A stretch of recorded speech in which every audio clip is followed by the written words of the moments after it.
You're good. All right, Dumb Bros, we back at Dumb it, man. Bros. My little bro, motherfucking former UFC fighter, Jamie Pickett, with the Wu-Tang hairline, look like a barber sat on your head and cut around his ass.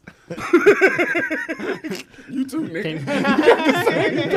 We working on it. I'm coming. I'm on my way. Sponsored by I got a little ways to go. Yeah, how y'all doing, man? It's Jamie Pickett out here. We Sitting said at Dumb Bros. He's just repeating. Talking to my boy Trey. You know, he got his earrings in. He's like, he a genie, he a gay genie. He sucked dick for wishes. That was good, huh? What's your first wish? Not to suck this dick? I was saying not to suck dick.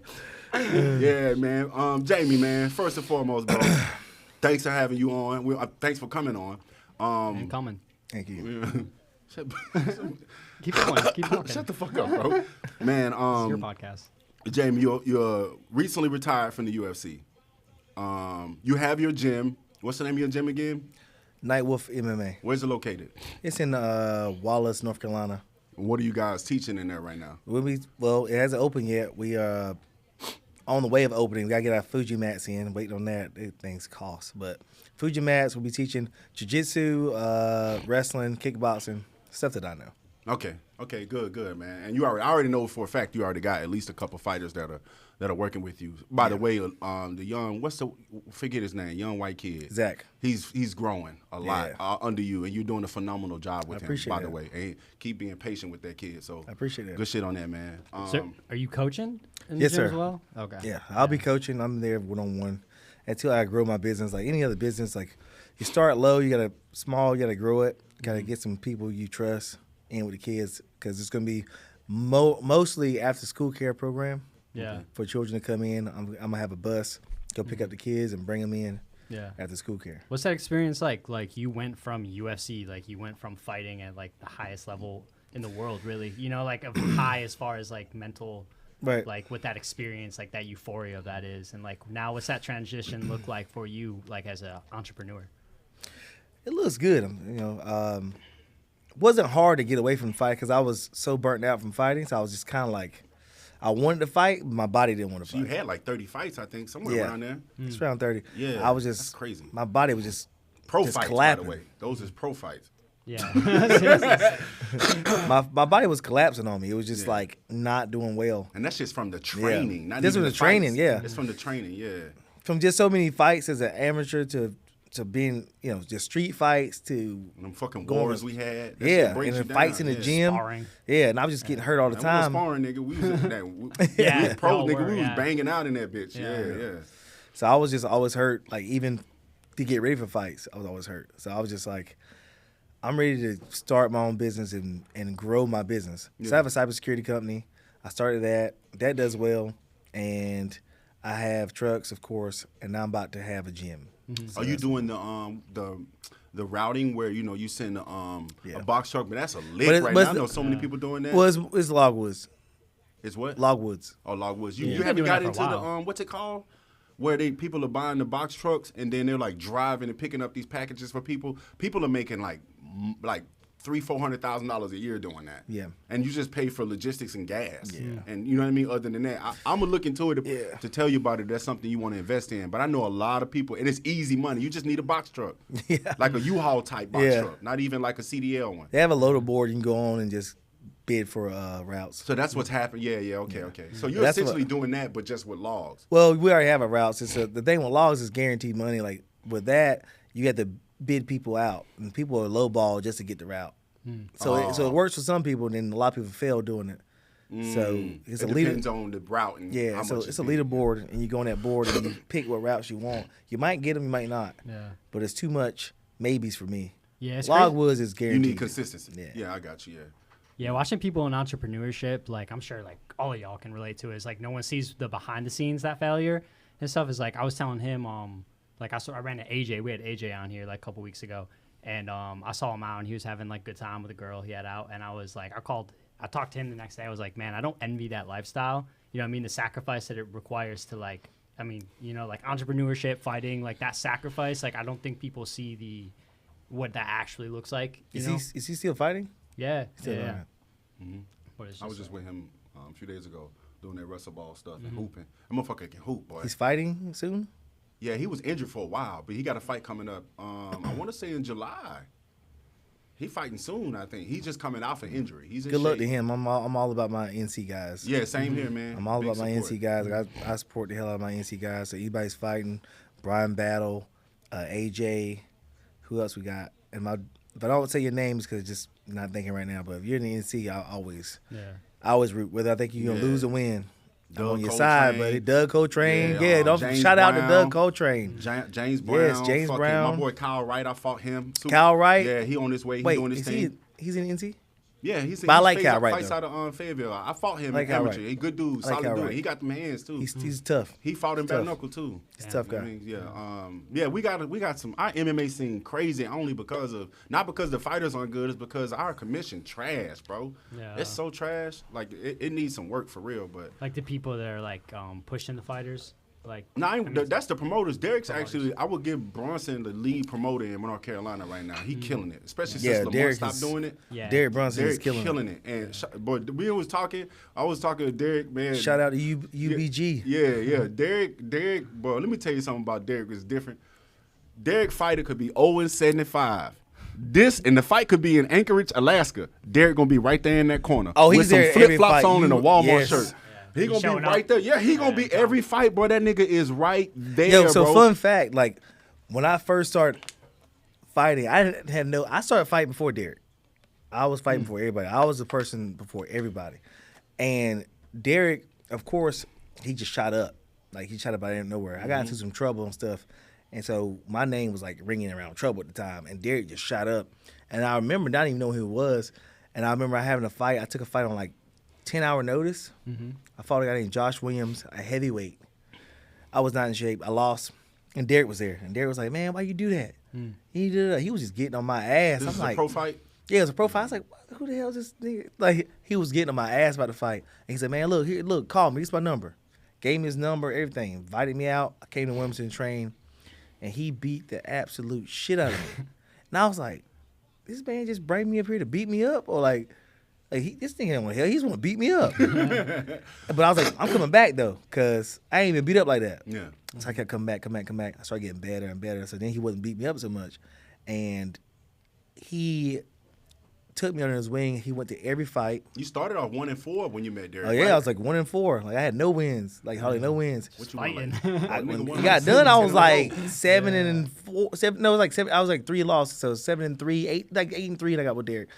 Derek was at every fight. Yeah. Every training. He used to drive to Greenville, 2.5 hour drive to Greenville just to make sure I was training right. He'd call whatever girl I was talking to at the time. I had a bunch of them back then. He'd call, he'd have her number and call her. What is he doing? Like on my ass. And he'll call me, hey, it's Saturday morning. You need to be here at 10 o'clock. We got training. We got sparring. And I was like, damn, this dude's like my fucking older brother. Like, why is he calling me? And he was on my ass about everything. Then he gave me managers. Hey, call this manager. Call that manager. And that's probably the most involved person I've had in my fight life ever.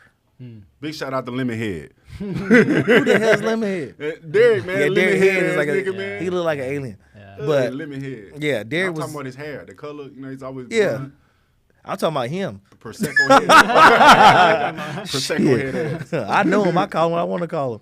So he would always be at all the fights, and like streaming, telling me what to do, and all fight. So I guess whenever me and him split, he went his way, I went mine. I started fighting and stuff. I still made it to the UFC, but I never had a corner after that.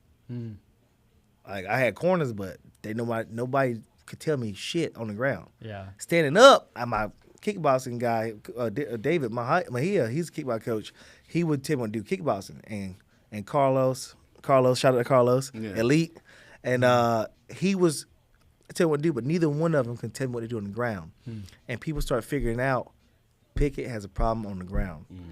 I ain't have a problem with getting back up or submitting you, but whenever your coach is telling you what to do and seeing what I'm trying to do, and they're coaching, I have nobody telling me that, it was hard. Yeah. Seeing the It's MMA, hard. seeing like what y'all have had built out here these last 10 years, like you really got to expose me to it, is like having like these high level guys, John Salter and Derek Bronson, to like that iron sharpens iron. Yeah, shout out to sort of, Salter. Like, Iron. Yeah, iron. You know what I mean? That like southerner. That I got that northerner accent. Yeah. And stuff, you know what I mean? Iron. So Iron. like, it's that it's the young kids I see that get into MMA and have no clue what it's about, Right. and then like they just like get thrown in the cage. And I've seen some of that over the years. It's like. You helped me learn this real fast. It's like you either 2 feet in, you 2 feet out. You don't have 1 foot in because it's like they're gonna tap Facts. that off. Facts. They gonna. To speak to that, what it is what's happening to these young guys is that they same thing. I thought the same thing too. Like get in there and fight. Like you're not thinking of because you're not aware of what the fight is. You're not aware of all the emotions that come along with that shit, all the training and training with Jamie and John and Derek, and especially Jamie and John in camp. I had them been through so much tough shit that if I'm that when you get into a tough position in a fight, it don't feel the same as it did before because I've been here before with Jamie and John. We literally intentionally get exhausted, and then I got to spar a fresh world-class fighter while I'm exhausted. So like it teaches you that you can fight tired, and a lot of these young guys don't understand that. You see them. I see Jawan's fight. Jawan got in there and beat the shit out this dude, and Jawan had been pushed. So I knew if it got ugly, Jawan understood what to do. The other kid was being pushed, and he didn't understand what to do because he hadn't been in any wars in the gym. And so he folded. And as soon as I saw his mouthpiece come out and he took his time picking it up, I said, it's over. He finna quit. And as soon as he got his mouthpiece up, the referee did, just like that. It's because these young fighters are diving in there and they don't have real iron. Like when me and Jamie has never, that's my dog, bro. And me and Jamie ain't never had no motherfucking soft sparring session, bro. It was competitive as hell because we both quick. Yeah. We didn't have to be as competitive with John because John was slow. Now, the motherfucker can, if you grab a hold of you, you in a whole nother world. But like John was slow, so I could tone it down and be slow with John. But with Jamie, we were so worried about each other being fast that it turned into a fight. Yeah. But it was never like, fuck you. It was just like, I'm finna try to knock his ass out. But then at the end of it, it's like, damn, we sitting down talking about what we did wrong, what we could have done better. It was never any, it was iron sharpening iron. Yeah. And the thing with John, there's like, just to speak on what you just said, the thing with John, man, John is the whitest, and I mean the most whitest white black guy I know. He has some. He don't want. He'll get real niggerish. Yeah, he do. I'm telling you, if you step up to John, John's stepping back up to fight. you. Yeah. He's not backing down. He ain't fight. He will fight. I don't give a damn what it is. He a nigga, outside in the street, he just got pulled. Some dude just came in. So he was driving, and this he was turning right.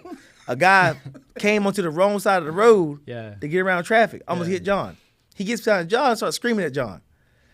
Now, I'm saying, look. Now you might be like, all right, whatever, F you, right? Sure. Me and him ain't doing that. Yeah. We turned the block. We gotta go see what's up about this, right? That's what John did.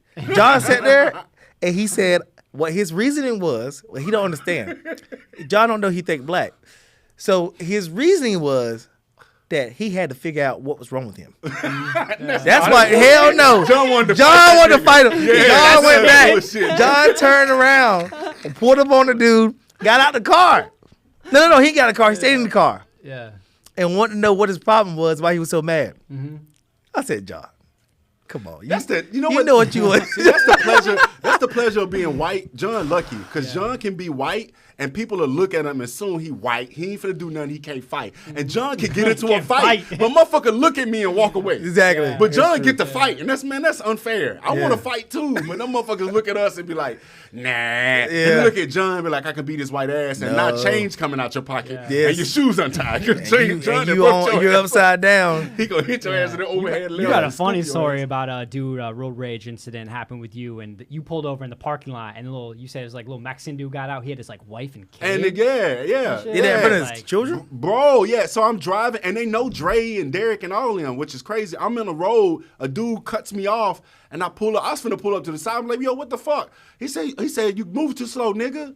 But like, hold on. I said, what? And I just rolled my window up. I said, you know what? I'm just finna drive. I cut their ass back off and drove. Yeah. And I turned left at the gas station. Niggas follow me. They got out the car at the gas station. He came up, and when he saw me get out the car, his whole perspective changed. Yeah. And he saw me get out the car. He was like, oh, shit. I could see it in his face. I was like, what's good? I said, you approach me, I'm teeing you off. And they got a baby in the back seat. no bullshit, got baby in the backseat. His wife gets out, racks a pistol. She racks a pistol. They hunted me down. They don't know you about to hold that man in front of that gun. Bro, you know, human shield. She's close to me too. War veteran. He gonna hold that man in front of that gun and let him get shot. She's close to me too. So I already won this situation. Yeah. That gun won't get lifted up in front of me. She gonna get put down. And I told her, I said, hey, if you keep that gun out, I'm gonna go back to my car. If you still got your gun, you're gonna die right here. And she went and got back in the car. He got back in the car, and we all drove our separate ways. I ended up seeing him again with Jake them at Buffalo Wild Wings. Yeah, I remember you telling me. He was a bitch. He was a bitch. I said, yeah, I remember you in traffic. You don't forget a face like that. No. But he was so fucking scared of me. But I don't do that shit no more. I go home. I don't get road rage. But it's funny hearing that because John is that John is, man. I heard John told me so many stories that just made me believe this nigga was a nigga. Yeah. He just like John will fight you in a heartbeat if you disrespect him. Yeah. John don't be wanting to spar me sometimes. If his wife there, and I say, John, let's spar. John would be like, I'm gonna tell you, he might walk away. But I'm gonna tell you, he ain't walking away. The number one thing to get him to, if he gonna fuck you up, say something about his family. Yeah. You want your ass kicked, say something about Lindsay. That'll do it. Oh, yeah. His daughter, his wife, yeah. He'll stomp your ass in the wine over there. Because he's from Alabama, bro. Yeah. He plays football, his young life. Yeah. Yeah, he had You can push him a lot, but don't push that button. Yeah. His family, he got boundaries. Yeah, there's something about like he ain't playing, but that one. There's something about like all of y'all, like you guys, John and Derek, like not only y'all being world-class fighters, but also being like heavyweights and like bigger, you know what I mean? Like top of the food chain. And like I know, especially being around you all these years, like that ego that comes out of like the men that like pull over in traffic and like what's going through your brain where like you're not considering like what are the chances, even though it's a low chance, that the guy that I am starting this issue with right now is a giant world-class fighter. You know what I mean? Yeah, it ain't even that. I just don't want the trouble that comes after it. Sure. You know what I mean? Yeah. Even if in self-defense, I still got to get a lawyer. I still got to pay court fees. I still got to, it's an inconvenience. As you get older, I got an Xbox, bro. I'm finna go home and play Xbox. I'm finna get in my backyard. I'm finna smoke weed. I'm finna plant my tomatoes, nigga. I ain't got time. I'm 41, bro. I ain't got time for this shit. Plant his tomatoes. Yeah, nigga. I'm country nigga, man. Trey has a bee friend. He has a friend. It's a bee that comes and visits him every day. Huh? Oh, yeah, I don't want to talk about that here, man. Talk about it's some weird shit, and you witnessed it, didn't you? Yeah, I'm good. I don't want to talk about it. Like, what was it, Snow White? It's a bee. It's a literal bumblebee that visits me every day. Yeah. I'm not making that up. And I'll stand live right for 3 there, months. bro. I'm standing out there, and it'll come into my face, and it'll just stay there. And if another bee gets close, it scares it off, and it comes back and just looks at me. It'll get this close, bro. And he'll kiss it. He'll be like, no, I don't do that. I did try to kiss it, but it'll just back off. I don't see now. I seem corny and stupid as hell for talking about that. I fucking hate you. But I have a bumblebee friend. It's probably dead because they got a lifespan of like 6 3 seconds. months. Oh, it's still around somewhere. Yeah, it's around. you gotta find it. All right, but anyways, let's get into the nitty gritty, my nigga. Let's get into the nitty gritty. How big is your balls? like combined weight, you know what I mean? Like we can say, like, it's uneven. Yeah, that's what I mean. I know we got like a niggas don't care about no balls. Hey, let me tell you something right now. Right now, every nigga, my hand? Every nigga, no nigga care about balls, but God can take my balls right now. I don't give a fuck. Just don't touch my dick. I need I could be an empty sack. I feel it with Satan. I don't need no balls, nigga. I need meat. You can take my balls. I can get some ball injections or get some gold balls. Just don't take my meat. I always thought that when people were like, steroids make your balls shrink. And I'm like, I don't care. I don't know. What did he say? Does it? Nah, they make a dick shrink. I got a little clip now. Look at that big. I be flicking it. Nah, for real though, man. Let's talk about some shit, man. Nah, what y'all think about the White House? Seriously. No, I was about to ask you a serious question. That White House shit, that's some Hunger Games ass shit. But I am Trump? not missing the fight. For the fights. Just the White House fight card. Think about it. Well, I think about that. I think there's so many issues we need to be addressing, like the war that's still happening in Iran, how Americans are starving, poverty has went up. There's so many things we could talk about. You know, the killings, the violence that's going on in our own country. Why are we doing a fight at the White House? Bread and circus. Trump, you got so many things you could be focused on. Never seen and I love fights. I love it. Now, it's good for the UFC. I There's get some good that. fights on the card. But me being in the workforce now, as far as like have my own business and make sure my kids are good. Like, what are we doing? Like we're promoting fights right now. Like Trump, you have a lot to take care of right now. Yeah. You dug us in we was already digging a hole. You've dug us in a serious hole. There's so much stuff you need to be trying to fix. Mm-hmm. I don't think our focus should be on a UFC fight at the White House. Yeah. And I wouldn't go to it. Too many elites in one spot. Yeah, that scares me, nigga. I'm not going. I'm not going. Yeah, nigga, that's weird. I hope nothing happens, but I'm definitely not going. I ain't saying that either. But, they wouldn't let me go anyways. But shit. Look, I want to talk about something about. I grew up. I'm from the slums, bro. I'm from the hood. I'm from Monroe, Louisiana. If you guys don't know what it is, you YouTube it. There's people driving through my hometown. It's a terrible place. And I want to talk about something like that I feel like it needs to be had. And I feel like accountability. I've held white people accountable with pedophilia and Trump and the economy and white conservatives. I've held them accountable. And a lot of elites have a lot to do with what's going on in our neighborhoods. But just because they created the hamster wheel doesn't mean you need to be running on the hamster wheel. You know what I mean? There's kids out here following people like Jim Jones and Steven Jackson, a former NBA player. He's 40 years old talking about gang, and I'm a real nigga. Like, what type of shit is that? Like, bro, nigga? Yeah. I know what a real nigga is. A real nigga takes care of his fucking family, right? I mean, like, a real nigga doesn't lead children astray to follow gangs. You know what I mean? They got young kids claiming gangs because the OGs are doing it. And now I got OGs joining gangs in their older age so they can appeal to the young kids. Nigga, you 40-something years old talking about blood. Like, nigga, what? What's funny about gangs to me is the people that join gangs, they don't want to follow rules. They get in the gang, they follow rules. They have to follow rules. Like, I can explain that. What? I can explain that. I can't have nobody tell me what to do, the grown-ass man. A lot of those dudes, you can't do this, you can't do that. I do any fucking thing I want to do. A lot of those dudes don't have guidance, Jamie. And that gang, so I'll give you an example.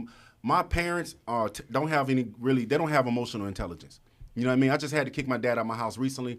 My mom is I love her to death, but she's a crip to this day. Like, and they don't have emotional intelligence. They don't understand what it's like to be emotional. Like, my mom told me to stop crying about my grandpa when he was about to die. She said, I don't know what you crying for. He's about to die anyways. She doesn't understand emotional intelligence. She grew up in the hood. Having emotional intelligence was weakness. You get what I'm saying? So you take those kids and they don't have any guidance at all. They're not when they feel a certain way, no one gives a fuck but those dudes in that gang. And so their parents aren't shit. Their uncles and aunts aren't shit. The police treat them like shit, and the people around them treat them like shit. The only people that treat them with respect are the people wearing those flags in those gangs. And so they join these gangs looking for the attention that their family isn't giving them. And it's sad. And these young kids, the ones that are going to kill you, they not the OGs joining the gang. That motherfucker going to be 14 years old that gun your ass down because he ain't had a brain. He hadn't been alive enough to understand emotional intelligence. His brain has not developed yet. So these are kids, and I'm not saying I give these kids a pass. I feel sad when these kids gun each other down. But when these OGs die, I don't feel sad, bro. Like, you a grown-ass man. When I was a kid, all the OGs, my Uncle Junior spent most of his life in prison. When I didn't even know them niggas smoked weed and sold drugs till I got older. Because when we came around, get your little ass around for you. Go play football, man. Go play Xbox. Not Xbox, PlayStation or Nintendo. Go do other stuff, man. Go stay in them books. That's what the gangsters used to do. Now today, these OGs are... Bro, Jim Jones, Steven Jackson, Jay Prince, like, how are y'all making niggas check in? How are y'all attacking your own people? Like, we got to deal with the racism of white America and our own fucking people. Like, and it pisses me off that you dudes are leading these kids down the path to either prison or death or both. Like, there is no YN future, bro. Ain't no future after this, man. I did that YN shit, bro. You can ask anybody that fucking know me. I did the YN shit. I've had a couple thousand X pills in my trunk. Like, that shit's stupid, man. And I did that shit for the love of the game. Had nothing to do with, I ain't need to do it. I was in the military. It's because I was fooled because I ain't have no guidance. And when I found guidance, it was in the Marine Corps, and I put that shit to the side. You get what I'm saying? So these young kids don't have like a real man, an adult to lead and follow. And I want to tell them right now, I know that it's hard, and I know that it's difficult that your mom and your dad ain't shit, and your uncles ain't shit, and your sisters and your brothers ain't shit, and your cousins ain't shit, and nobody hears you out. Man, go get you an Xbox. Go get you a PlayStation and stay your ass in the motherfucking house. Play the games, and there's a way out. And I know it's hard, but I'm one of them kids, man. I fucking made it out. You can make it out of there. You don't have to join the game. You don't have to rob that store. You don't have to rob that person. You don't have to sell drugs, man.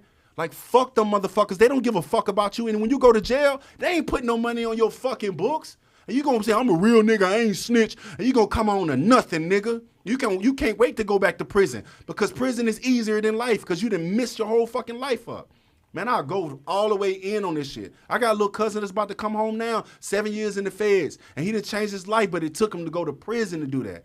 Like, that shit, it's a slave system, bro. They farming us like animals. They're farming us like animals. There's a reason why they're proactive and they're not reactive, not proactive. They can't wait to be hard on crime, but they don't want to prevent the crime from happening. Right. They want to lock your fucking ass up, nigga. And your dumb ass talking about, man, I spent so much time on the yard and I went to prison and I stabbed this man. Like, nigga, the 13th Amendment says you're in prison, you're a slave. It legally says that. You're a legal slave. I'm not making it up. It's not an exaggeration. You are permitted to be owned by another person if you commit a crime. You're bragging about being a fucking slave. Yeah, so dumbass. I have a lot of cousins and stuff that they go to prison for a long time and get out. And it's so funny because when they talk to you, they have nothing to talk about. All they want to talk about is prison life. So dumb. And they're like, damn, man, you don't never come around. Like, bro, because I have nothing in common with you. Right. I love you, but I have nothing in common with you. What I'm going to talk to you about, what you did in prison, the drugs you sold in prison, and the fucking cakes you made in prison, your handmade shame. I don't fucking care about that. So they try to tell me this stuff, and I stare at them. I'm like, and I ain't trying to be mean, but I'm just like, yeah. I don't want to be mean. So I'm like, I don't fucking care. So Adrian Bronner and Dean the Great, they doing streaming, right? The other day, Dean the Great went to jail for he did a day or something. Yeah. And he got out, and they were all pouring out liquor and all this stuff. And he was celebrating and got out. And all these dudes was like, he did one day and he acted like that. Da, da, da. So I put on there, I said, that's right, be happy you only did a day. I said, I'd be doing the same thing. I said, who the fuck wants to be happy they got out after doing 12 years? Yo, 12 of your life, gone. Yeah, you mad with him because he happy, he's out, he did a day? I said, I did 2 days. I said, I cried in that motherfucker. I couldn't take it. I ready to get out. I am a adrenaline junkie. Mm-hmm. I skydive, I ride bulls, I've been riding horses my whole life. I bungee jump, I do every fucking thing. Yeah. Fight, I love adrenaline. I cannot imagine being locked in a cage and can't do anything. And another man tells me when to sleep, when to wake up, when to eat. You think that's cool? Yeah, you want somebody telling you what to do? Can't nobody tell me what to do. I'm not a man who lets people tell me what to do. If I can contest that. Can't do it. I do not like this. Not listen. You got to, I don't like that. So going to prison and for what? To do what? To learn? Man, I'd rather learn out here. If you go to prison, your job is to keep the kids from going. Exactly. Like if you went to prison and you talking about it in a way where you got a show or something, and you're trying to educate kids and scare them a little bit, like, yo, what are you doing? I support that. Like if you got out of prison, but it's not on some bragging shit. But I'm gonna ask you this. I'm gonna ask you this, Trey. I'm gonna ask you this. How many friends you got that you grew up with that went to prison? Let's think of this right now. Like what's like close friends, not just people you know, close friends. I can't count. All right, so I don't have close friends. So I have grew up with grew up close, that's your brother. Yeah. I can't count. All right, I got brothers that I consider my brother. I grew up, we was in everything together. Every day we were together as from little babies to grown men. So I have about 4 of those that's in prison. Right? Then I have people that I grew up with that went to prison and got out. Now, how many times have you seen this? Somebody that's doing good, right? Doing okay, like me and you are doing good, that's black. And when that person gets out, they want to go pick him up and take him to get clothes and food and stuff like this. Mm-hmm. I had a friend that did that. He got out of prison. He had his girlfriend recorded, picked him up, took him to the mall, got him some clothes, got him some shoes, and took him out to eat. And he was filming him while he was eating. He was all happy about it and all that stuff. And then he posted it on Facebook. And I was like, that's cool that you did that. I understand that. I said, but damn, it's a little embarrassing. You ain't gonna. It's almost like they celebrating that he did the time, and not. But the thing is, it's weird. I get no. They celebrating that he did the time. If that it makes any sense, like it's weird, bro. But why? You know, you posting it on the internet, like you just great dude because you did this and you did that. Right. It shouldn't be bragged about. Why? I got to get my boy back on his feet. He gonna be hungry tomorrow. Damn, bro, that was deep. If you gonna do something with him, once you have a job lined up. Yeah, get a nigga a job. Yeah, why ain't you show him once you give him a application to a trade school? Because they like that he did the time. Yeah, that shit weird. Yeah, so I'm just like, what the fuck? My friends get out of prison. I got friends in prison right now, and this is documented. I have it on Instagram. Me doing stuff for underprivileged children all the time. I've been doing stuff like this my whole career, helping up kids that are in need, because I was one of those kids. So I got friends in prison right now. Their kids, I do their back to school shopping, and I give them stuff. I buy them stuff for Christmas. I do it every year. I never send them money. I won't send them a damn thing. I had a friend. I just told him don't ever call me again. One of my closest friends. I think he called me and said, "Hey man, my mom and grandma got my kid. Don't send the money to them. Send it to me." Yeah, you told me about that. I cussed that nigga out. Don't ever fucking call me again. I said, you're a fucking pussy. Don't ever call me again. Hung up on him. Sending you the money. Think I'm gonna reward you for being a dickhead? No. He was taking money, wasn't he? Or some shit like that. I forget. I remember you telling me the story. Why he's in prison? No, you called me about this story. I forget. I don't remember. Yeah, he wanted me to send him the money. Instead of give the money to his kid, he wanted me to send it to him. Yeah, that's what was happening. I'm not doing that. Give it to me. I'm not giving it to you. I agree with you, Jamie. I think the culture. Nah, don't get it twisted. I don't. If your person did a lot of time and they coming home to a changed life, you know what I mean? Prisons have programs. Yeah. Like my dad was in one. You know what I mean? He learned how to do shit in prison. Like and like my boy Justin and Jonathan, they both rich as hell, but their other brother chose a different life. He get out of prison soon, but he's already made changes. He's made changes already in prison. He's got degree. I think he's got a degree in something. Like he's killing it, and he's ready. When he comes home, he's gonna be prepared, and they're gonna make sure he gets a job and a place to stay. That's different, and I guarantee they're not gonna show that shit on the internet because they're not proud that their brother did that. It's so weird that they're showing like, hey, look who's home. Nigga didn't just come home from Iran. Nigga didn't just come home from Iran, bro. Nigga came home from prison from murdering somebody, robbing somebody, affecting somebody else's livelihood. Now, I'm not saying he should be further punished, but you need to make sure these people don't reward bad behavior. Like the hood rewards were bad. They reward bad behavior. You know, they want when you come home, you treated like a king by a bunch of niggas who didn't graduate high school. It's fucking weird, bro. Yeah, so like with those people that come out of like, you know, prison or come out of those environments y'all are talking about, like at what point do you see like the real change? Like how do you determine that person is like really changed to be like a better person? Gotta watch his ass. Yeah. I watch people. I watch people hard to see what they're gonna do their next move. If I see them trying, like I got some friends that got out of prison and I gave them applications to different places that were hiring that I knew the people that I make sure they got a job. If you take that job, and it doesn't matter what job it is, you take it anyways, and you working that job every day, that person's changed. Somebody that's used to fast money, they're not going to stay at that job long. They don't get enough money, they can go re-up. Yeah. Or somebody that's about violence. If he had that job, if he does take it, which you probably won't, but if he does take it, because people that do most of like the gang shit, they're too prideful for a job in their mind, which is stupid. But if they do take their job, they're going to cause a problem in there.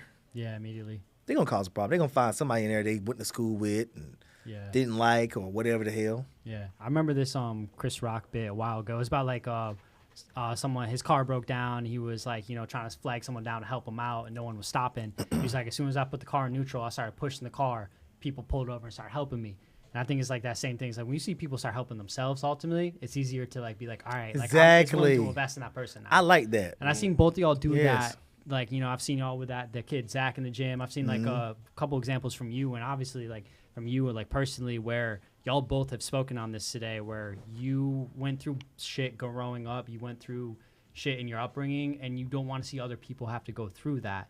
So it's like y'all have started to invest in other people to like prevent that from people going down those same roads. Keyword invest. Yeah. The key word is invest. We ain't giving nobody shit. We see potential in somebody trying to help themselves, and we invest. When you invest, you see return. That doesn't mean you owe me anything. I just see you grow from there. That's my return on what I've invested. I'm not just giving nobody shit. You know what I mean? So like I see people trying. I remember nobody helped me when I tried. I'm sure Jamie fucking remembers that. So like when I see people trying and nobody helping, I'm finna help that motherfucker that's trying. Cause all they need is a little boost. Yeah. A motherfucker really trying to get it out the mud. I'm like, man, I see you, and I'm finna shout you out, and I'm finna give you a promo. I'm finna help you, bro, cause you really trying. Yes. You know what I mean? Like I feel you on that. Same thing with me. Like that's where it comes from. The whole help. The reason why I help people so much is because nobody ever wanted to like help me do stuff like that.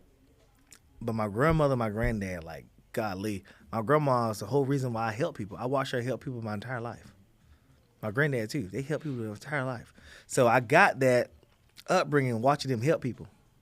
Even they ain't had it, they try to give it to you. You don't just come over and be hungry. You want something to eat? We got 2 chickens left, two chicken wings left. You come over. You want something to eat? Yeah. They gonna give you one of those chicken legs. Like that's what I grew up on. And so I like helping people.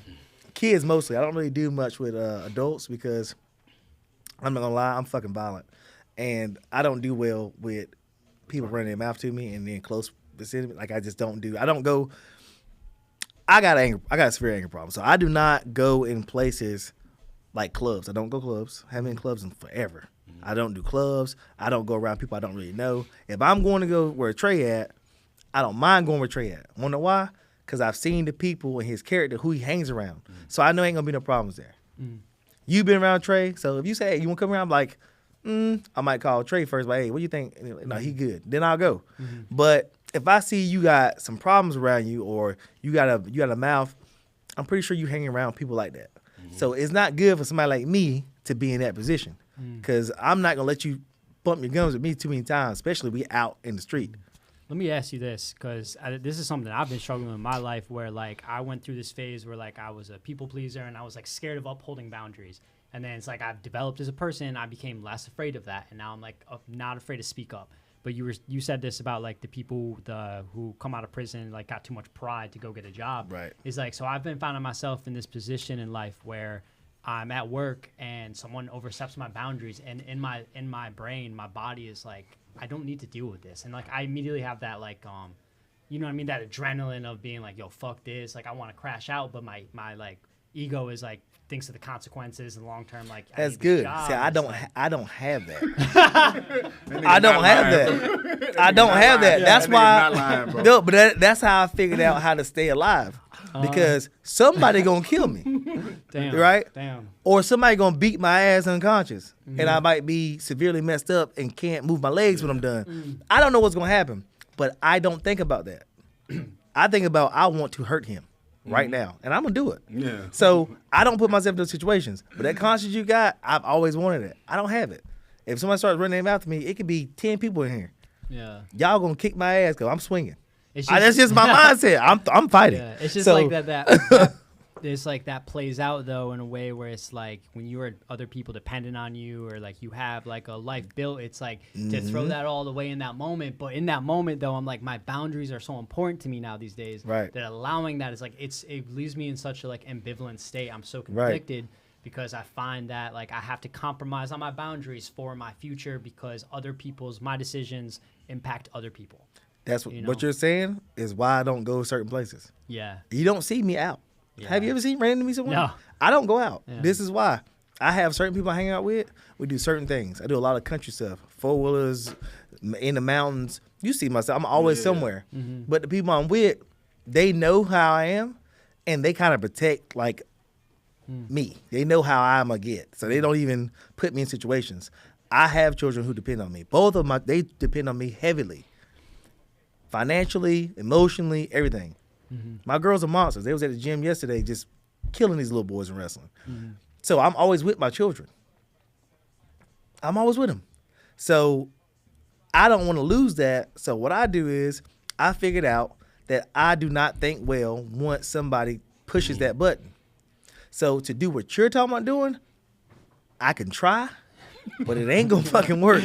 So I just don't go near it. I don't even mess with it. We short timing. I really want to bring up this topic before we get out of here. Yeah. About we talked to the same, anybody with doing some that's doing something in life. We like to talk about how you deal with haters, and it's something I've learned. Why like a lot of black kids hate other black kids is because they haven't left their town. So all of their enemies and all of their hate, the people that hate them, look just like them, right? The people. But when you start doing something with yourself and you start climbing the ranks and you started saving money, you start investing, and you get out of the hood, you hit suburban America, your haters change colors. And if your haters ain't white, you ain't doing it right. You know what I mean? Like if you somewhere in the world and they not calling you a DEI hire, that means your job sucks. If their jealousy isn't portrayed outwardly and they see you as a pilot or a vice president of something or the CFO or something, they're going to say DE hire because it makes them feel better that they're not up there where you at. You know what I mean? It makes them feel better. Oh, you only hired because of what you look like. And if they're not saying that about you, you work somewhere you shouldn't be. You know what I mean? Like, you got to get it out the mud, and I understand that. But if your haters aren't white, you ain't doing it right, dog. Like, they hate on you differently. That means you doing well. They don't hate hood motherfuckers. They hate LeBron. You get what I'm saying? They hate LeBron. When you doing well, your haters change colors. You know what I mean? And that's not to say that I hate white people, because I've been getting a lot of that. I hate racist people. I hate pedophiles. I don't hate white people. And this is the reason why I fucking love white people. When I graduated boot camp, one of the toughest boot camps in the world, the Marine Corps, nobody in my family wrote me. Nobody in my family, none of my friends came to see me graduate. I go to SOI, I find out I'm finna deploy to fucking Fallujah, Iraq, the hottest place in the Devil's Triangle in the world. I'm finna either die, kill, or both. It's finna be bad. Nobody came to see me leave. Nobody wrote me when I was there. When I came, I lost one of my best friends right in front of me. J.D. Hurlston was killed by a sniper right in front of me. Literally, I had to drag his body to the gas station. That's just one of the thousands of stories I have. I went through all of that experience. I've witnessed hundreds of serious injuries, and I've witnessed multiple people die, and everything that comes with being a grunt in the Marine Corps. And when I come home, nobody's there. No friends, no family. You know who the fuck was there? Some white people. Some fucking white people. And I was hugging my friends' moms when they realized I didn't have anybody there for me. So I don't fucking hate white people. I fucking love white people. I'm going camping this weekend with some white people because they're fun. But what I don't like is this evil shit that people are allowing to happen. So don't think that I dislike white people, motherfucker. I love white people. You serious? Most of my friends are literally white. Not by choice. It's just I'm not going to not be your friend because you don't look like me. You know what I mean? But, like, I also am not going to be quiet and sit here and watch these things happen today. You know what I mean? I don't think my biggest problem is I have, like, ignorant fatigue. Like, I don't, like, ignorance just gets on my nerves. Oh, regardless. Like, people come, it don't matter what color you are, where you come from. I don't give a damn what country you're from. I don't care what skin color you have. It's just ignorant people get on my nerves. Yes. It could be racist. It could be hood. Yeah. I just cannot, like, if I'm in a restaurant and somebody come in there cussing and being loud, I got my kids with me, I don't like you now. Right? I want to just punch you in the mouth so you stop talking. I don't like you. I'm not going to do it, but I'm thinking, like, I would love to just drag you outside. No Jamie's spirit animal is a hippo. It is. On sight. It is a Seriously. Yeah. I mean, in the UFC, I only turned down one fight my entire career. It was a hippo? That was Alex Pereira. It was Alex Pereira. It was Alex Pereira. It was Alex Pereira. But the only reason why I turned it down because he's going to kill your ass. Nah, it wasn't. I didn't think I was going to win the fight, but I was going to take that shit. But the only reason why I didn't take the fight is because they want to pay me the same amount. Play the saxophones right now. They want to pay me the same amount of money that I was gonna get to fight some random nobody. I was like, nah, he beat Izzy already. He just came. He wasn't even in there that long. I was Jamie like, would have been the first no. nigga to go over the cage. Damn right. Pereira, bro, that left hook crazy, bro. That left hook crazy, bro. Hey, Grab that nigga, Jamie. Shoot. You probably ain't get that nigga to the ground at the time. You had a chance. Yeah, look, I was gonna go in there before I know. I don't give a fuck. They would have told me $100,000. Pereira gonna have to knock. Look, he gonna have to knock every damn teeth out of my head. I've been in there, but they want to pay me like $12,000 to fight Alex Pereira. Oh, that's crazy. Like, that's not gonna fix my teeth. I was like, I'm not fighting him. It's a 2018 Honda Civic, bro. That's crazy. I was like, who? I couldn't believe this shit. I was like, 12,000, 12 and 12. I was like, bro, I'm getting the same to fight the Venezuelan guy. I was like, nah, but I don't like ignorant fatigue. So like, I don't do well with people just being just problematic for no reason. It's just like, dude, why are you doing all this for? And like, he got a lot of white friends, and he going to, you on camping this weekend? Yeah. I like camping like too. What's those guys' names that you going with? Jake, Jay, Heg, Tommy, it's a lot of them. Yeah, I know. It sounds like the gospel. But he does this all the time. He does this all the time, though. Yeah. Yeah. He said it sounds like the gospel. Yes. Mark, John, Luke. But he does this all the time. And I've known him for a while. He's been doing these gay parties for so long. Hey, Nick. He's always going to camp with guys. But hey, don't join in. You better co-sign it. I don't know what he's doing. For some reason he takes a pineapple. I don't know. He goes out there. You starting this shit right now, Jamie? You I don't know why. Hey, Jamie. I don't know what they're doing out there. Jamie got a deer meat in his trunk right now, riding. I don't know what they're doing out there. Yeah. But come on out there. Come out there. You're not transferring me over to that. I'm not going to. We're gonna rape you out there. Come back with a new perspective. They may not. I can get you. Listen. Justin Gaethje said it best. If one man can hold you down, two can rape you. And nobody's raping me. That's all it takes now. It's just me out there. You gonna get out there, it's just gonna be me. All you would see those shiny earrings running in the dark.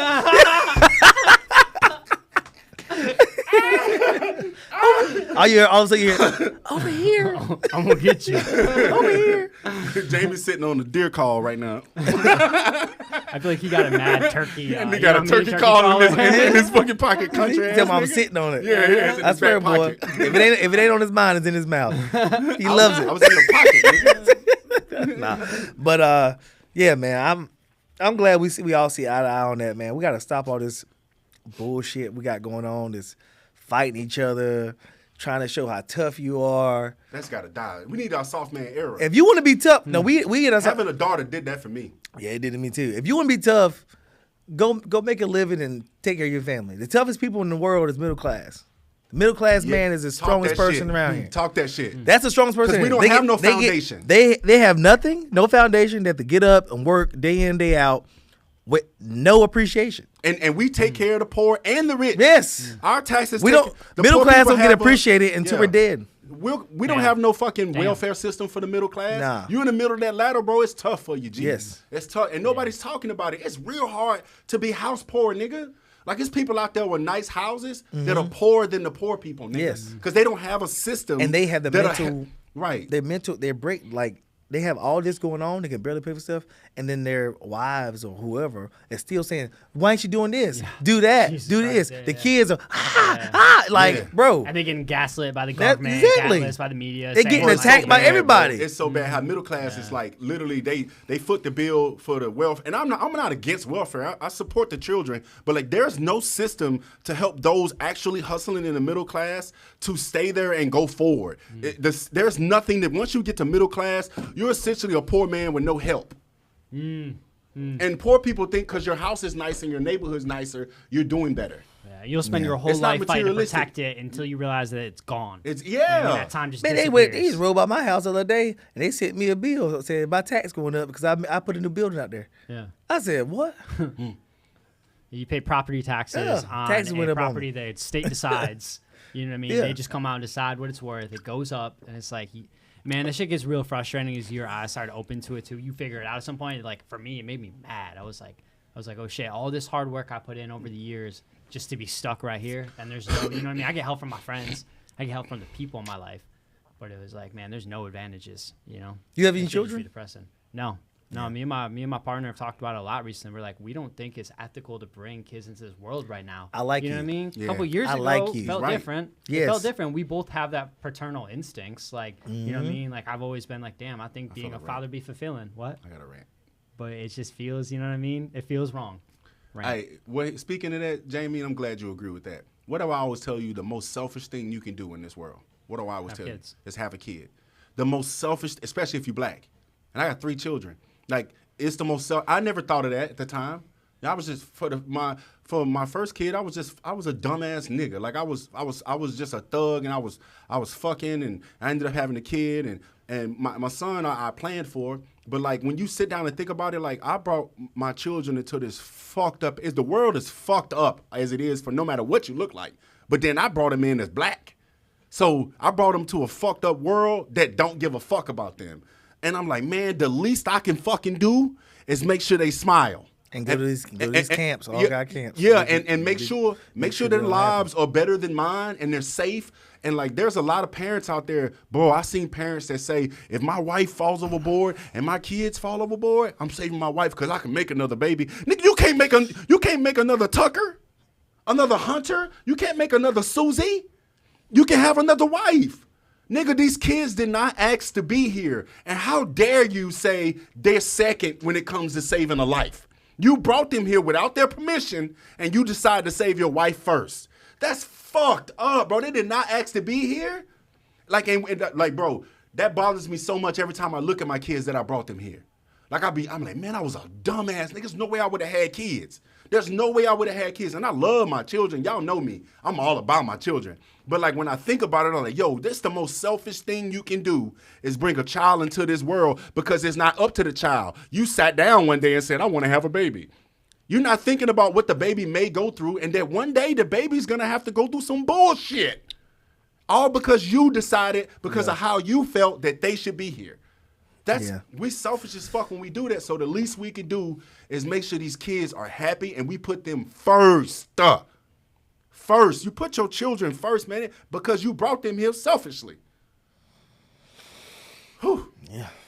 I mean, how can you disagree? There are people who disagree with me on that, bro. No, I felt that. That's crazy. I thought when you say I think about kids right there, like I can't. But that's how much I love my kids because I think it's selfish to bring them here. When I think about them, that protective feeling you get when you look at your children, you gotta protect them. It's like that selfishness. I feel it. Like, damn, how dare I put my kids through this shit? Like, I ain't put them through it, but I brought them here, and now because I brought them here, they're going through it. Well, I feel you. I feel what you're saying, but I don't feel that way about me. Like, I brought my children here, and I've provided a great fucking life. Their life is same 20 times better than mine. Same. No, But I don't fucking disagree should with be that, appreciative. And they should be appreciative. They should be telling me thank you every day. Much shit I That's do for these crazy. fuckers. Hey, they should be telling me thank you every day. I get to be out here and living life. they have the most fun all the time. That's cool. They got 4-wheelers, dirt bikes. They got 22 acres of land I own that they ride on and have fun. I've done all this. Brain bleeds, cracked jaw, broken nose twice. Guess what you're supposed to collarbone do? messed up. I've done all this. That's what you're supposed to do. I've been through all kind of stuff. You know why you do that? And I put You know them why in a you do good that? position to have everything. Do you know why? Why You do that for your children? I know why. Because of what I was saying. Because it's selfish of you not to. Because you brought them here against their permission. Yeah. So the least I could do is make them smile. That's what I'm on. Yeah. Like they didn't ask to be here. So no matter how much fun they go through, one day they gotta die. One day they gotta get old and be in pain. One day I'm not gonna be here to console them because they're gonna be crying because I'm gone. And I'm not gonna be there to hold them. And that shit bothers me. Like, because I'm not going to be here to make my child feel better. Because I'm a protector. And I won't be here to protect them. Because that's the way life goes. And I'm fine with that logic. I'm okay with that. What I'm not okay with is that, I brought them to a fucked up world. Even though my kids have great lives. They're all doing phenomenal. They're all smiling. They get anything they want. But I know that one day a cop is going to harass them. I know that my son's been called a nigger multiple times. He cries. He's a kid. Like, I think about that. Like, I don't want to take my kids back. That's not what I'm saying. But I think about that, man. The least I can fucking do, the very least, is make sure their lives are 1,000 times better than what I had. Make sure I listen to them. Make sure they understand dialogue. I don't fucking beat them because I'm too stupid to figure out a better way to raise my kids. I'm too fucking dumb. I'm glad you just said that because I don't beat my children. I think so. I used to get beat all the time. Same. I got beat, bro. I was so bad they kicked me out of the two school districts. I was getting beat all the time for like fighting, talking back to teachers. Most of the stuff came with somebody trying to tell me what to do. I don't do well with that. So I tell my children all the time. I told you to show up and you did. I'm not going to beat you. I showed up late. He showed up early. I showed up early. Hey, I showed up early. You were late. Yeah. Unprofessional, man. Anyways, but I don't beat my children. Me either. I don't beat them. This nigga had to say this. That was dumb, bros. Appreciate y'all coming. I wish we had 2 hours with Jamie, man. This is nigga, calm down. Oh, okay. we got 3 minutes of what really? He doesn't want to be around. Too many black people for him. I just he put me in the middle, and I just wish he would have put me, you know what I mean, like behind. I think it's best here in the middle because I have autistic ADHD. And it's best for Rich to like, hey, yo, Trey, goddamn. I think it's best for you to be right there. I think that's why. We make eye contact. Yeah, that's what I was waiting on. He'd be like giving me code. He's really good at keeping me because I'm probably autistic, but I definitely got ADHD. 100%. And when I get off on a subject, I'm on that subject. Like, and so Eli's really good at like Trey. It's interesting, like being like the more. I mean, obviously we've just been having casual conversations like this, like last decade I've known him. But since we've been doing the podcast, I've really thought about like I have this internal feeling of. Sometimes I think the best thing I can do in this world is shut the fuck up. And we talk about this is like when I think about who I am and my credentials and like when I think about other people in the world that are making a difference, I think my role, what I've learned from being a leader in the leadership roles I've had is that sometimes there's other people that need to be supported more and that you are not the person that should necessarily be out front all the time. Right. You know what I mean? So like as I've done this, we bring you on, you know, other people we brought on. I'm like, I think my role sometimes is to ask the questions and then listen. Right. And gain from that and allow other people to gain from that. Because it's not that I don't have things to say. I do. I have my insights sometimes.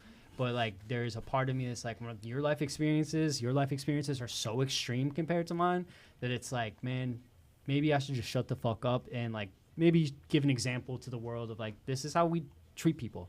You know what I mean? Like, listen, hear people act, especially other people aren't white. You know, I think about that a lot right now. It's like the shit that's happening right now is like how many white people they want to say their shit and they want to argue about it. It's like, man, just shut up and listen to what people are saying right now. They're trying to help us. You know what I mean? They're there for us too. So it's like, it's just, you know. It's ego involved, man. Like I told you what I go through and what I've been through is like the advice that people give you during the racial shit is like I know that they're good people, but like they give you the worst advice. Like don't like imagine a motherfucker. Somebody told you some gang members were coming to kill me, and they were on the way, and it's gonna take them a month to get here, but they're coming to kill me, and you just tell me, well, you need to find some balance. Don't think about that so much. It's gonna engulf you. Before you leave, I think we're getting done. Not to cut you off. Before we leave, I ask two questions. Who's a better rapper, Biggie or Tupac? That depends. What we talking about? Lyrics, or are we talking about just Bobby? All the way around rapper. Ooh, that's hard. Ooh, I got Tupac. Too Biggie. We talking about just rap. We talking about just rapping. Everything. It's Biggie, but everything I'm going Pop. Yes. Now who's better? Who's bigger? I mean, who's the better artist? Prince or Michael Jackson? Michael Jackson. J. Cole. Michael Jackson. I just want to hear what y'all say about that. I was arguing with somebody on the phone about that. Michael Jackson, and it's not close. I'd be defending that dude Michael right now, Jackson man. had white bitches passing out before he hit the stage. Yeah. White bitch pass out, Mike walked past, and Mike was a freak too. You seen that video of him talking about girls' titties? Yeah. You seen it? Mom, he called them fish. He said, look at that fish right there. Yeah. And he said, oh, she had some big old titties like that. Mike was a freak, man. Mike ready to fuck. Yeah, he was trying to fuck something, man. Mike was running through them white girls, yeah, boy. God damn, boy. I feel bad for Mike. He was running through white girls like that. They fucked Mike over. You know, man. He was speaking out. They silenced his ass, and he said they're gonna silence him. You know, he was saving kids. That's what Epstein that's what he was said, doing. Yeah, that Michael Jackson was protecting the kids, and they hated Michael. Yeah. That's all the time. That's all the time we have for Bang Bros. Shut the fuck up. That's all the time we have. Look, that's all the time we have for Bang Bros. Hey, the nigga. One thing. That's all the time we have for Bang Bros. Hey, the nigga before you cut. Hey, the nigga who cut Jamie hair on the tractor. I appreciate you, Mike. Yeah, that was good, man. I love that. I thought it was a unity thing. Bringing people